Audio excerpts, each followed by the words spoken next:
Former homeless people, what did you need the most? What was the best thing someone did for you? When I lost my job after the Y2K remediation, I wound up broke as a joke and no hopes of job from anywhere in Oregon at the time. Girlfriend got asked to come take over her family's failing company business in Utah and we decided to go for it. Got here with nowhere to live, no money, 1/4 tank of gas. We lived in our cars for a while, then we found a row of 3 abandoned houses in Provo and squatted in the middle one.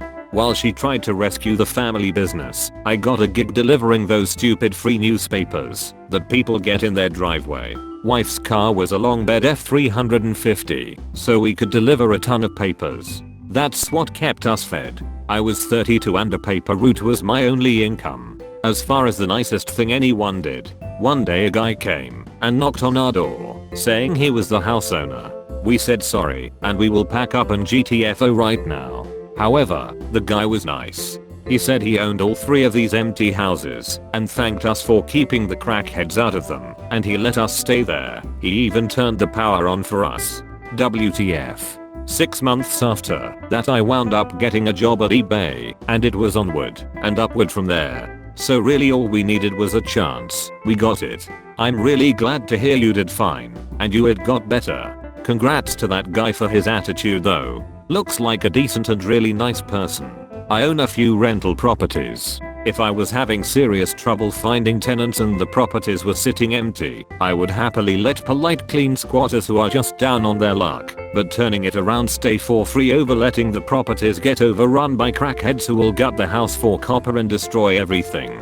And even if I was some kind of sociopath who didn't care about people at all, it would still be financially advantageous. It's basically like having a live-in maintenance guy who you only pay with room and board, which costs you nothing. It's a win-win for everyone. That said, I would still draw up a month-to-month rental agreement and let them know that if I find a renter they gotta go. Basically waive your squatter's rights in exchange for free rent until I find someone else. Only because I've been a landlord long enough, and no matter how nice people are, they can turn on a dime and become annoying hostile squatters, and the eviction process can be a pain.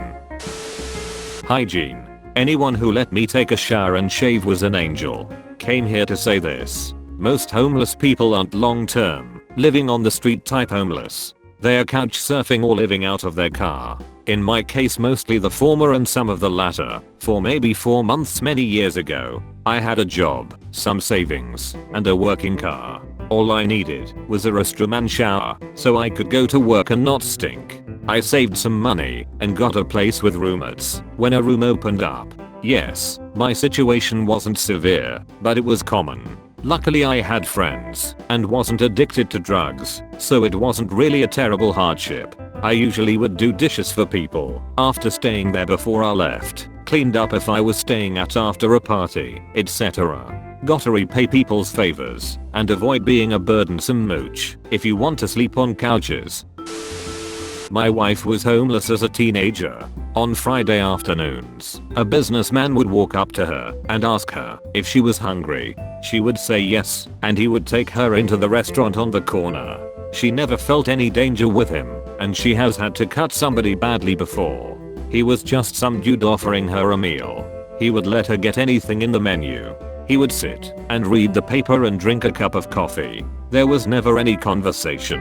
When he was finished, he would pay the bill and leave. There was never any exchange of words other than "you hungry?" and "have what you want?" and "have a good afternoon."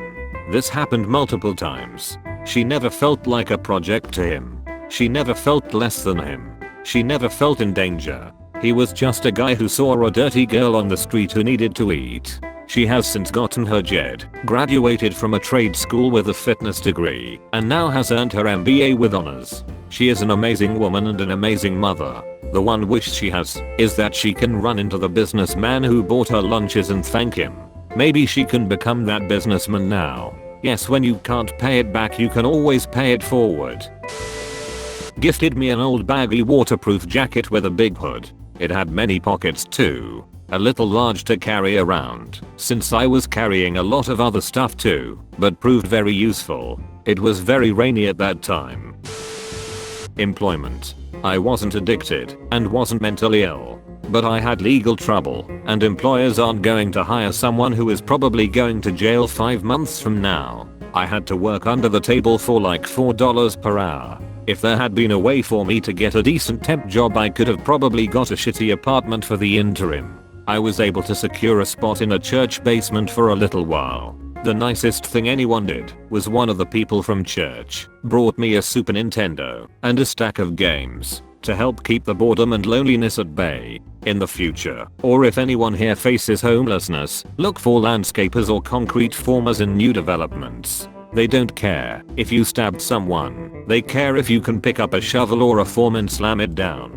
Physically brutal work at times, but most of them are okay with a temp guy or criminals or people about to go to jail. Hell, my old boss hired a convicted pedophile, kept him on up until he had to go to jail, and then when he was out hired him back.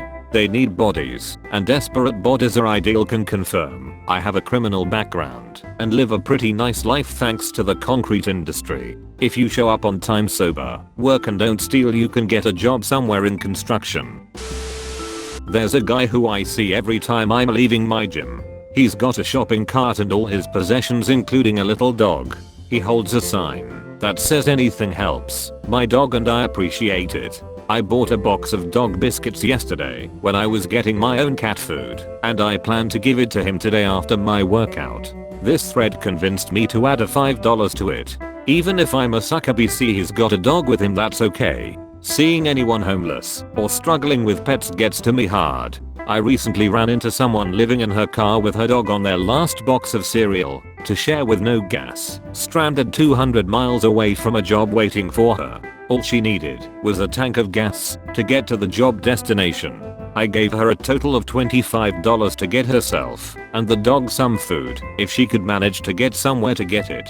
She managed to gather the remaining $10 she needed to get enough gas to get to her destination. She was so grateful and said her dog was very happy with a full belly, finally able to get some sleep. She has a job now, and I was one of the 2 only people willing to help her. Her and her dog are on the road as truck drivers, living it up. That dog has a loving owner, and I got the biggest satisfaction ever knowing I helped just a little. The next business day, I overdrafted by exactly $25. But I didn't regret it one bit. A small hiccup for me meant a woman and her dog got the tiny push to start over. I was a street kid. From 13 to 18 I coasted around on my own. As you can imagine, it was a pretty rough ride. I don't remember an awful lot of it, but a few people stand out even now. I think the only thing they have in common is that they saw me. It's amazing how invisible you feel on the street. People steer their children away from you, avert their gaze, pretend you're invisible. It gets to you. I vividly remember this one woman. Immaculately dressed, gorgeous Eastern European woman, around 40. I was panhandling, and she walked right up to me and asked me to eat with her. We sat on a patio smoking cigarettes, snacking, drinking coffee. She asked me questions about myself like she really cared, and she listened. Didn't offer miracle solutions or pity, just fed me lunch and listened. I remember her face 15 years later. It's why now, in my reincarnation as a soccer mom, I teach my children to always acknowledge when it's safe to do so. You don't always need to give, but a smile or a "how are you" goes an incredibly long way. I left an abusive relationship, and turns out he was right. I had nowhere to go. I slept under a train and shoplifted what few basics I couldn't go without, which, frankly, I still don't regret.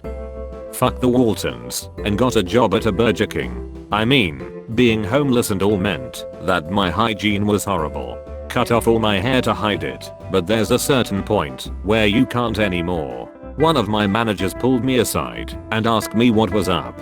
She called out, sweetly as she could, the red flags she'd seen. My self-harm scars, my hygiene, the breakdown I had when my ex came through the drive-thru, and I'm pretty sure she already knew what was up, at least somewhat. She started scheduling all of our shifts to overlap and taking me home with her, not far from my nest spot, so I could shower and eat dinner with her and her kid. Kinda just took me in as best she could. The shower was nice, so was the food. But the experience of someone giving a shit was what helped. Quite honestly, be kind. Make sure you subscribe to the channel and click that bell to turn on notifications so you'll be sure to know when the next video comes out. Want to watch some more? Check out my other videos. I really do appreciate everyone who helps make these videos possible. And as always, thanks for watching.